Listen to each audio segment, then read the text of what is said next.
खुलुमबाय आं मुस्रि धनन्जय बर' गिबि गिबियावनो नोंथांमोन साफ्रोमनिसिमबो फैगौ रंजालि बैसागु बोथोरनि गोजोन हामग्लायनायखौ आङो आंनि गोसो गोरबोनिफ्राय जासिहरबाय।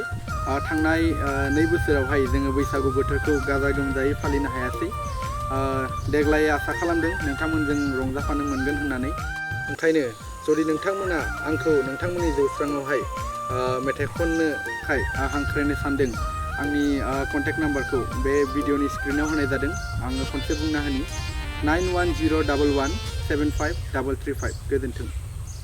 थाल मादानि दखना गाननानै रेगे रेगांनि फास्रा लानाय ओइ बाजै दाउखौआलाय गाबफैलायबाय, बैसागु बोथोरा सफैलायबाय,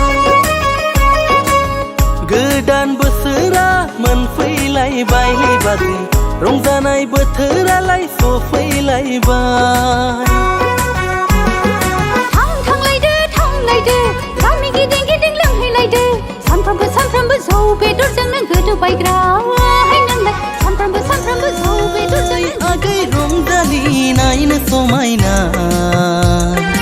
ओइ आगै रंजालि नायनो बाजै पेरे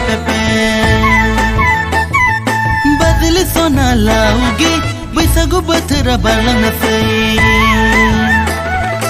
ओइलै बाजै नोंनानाव हंनिखौ आंनो लायदो,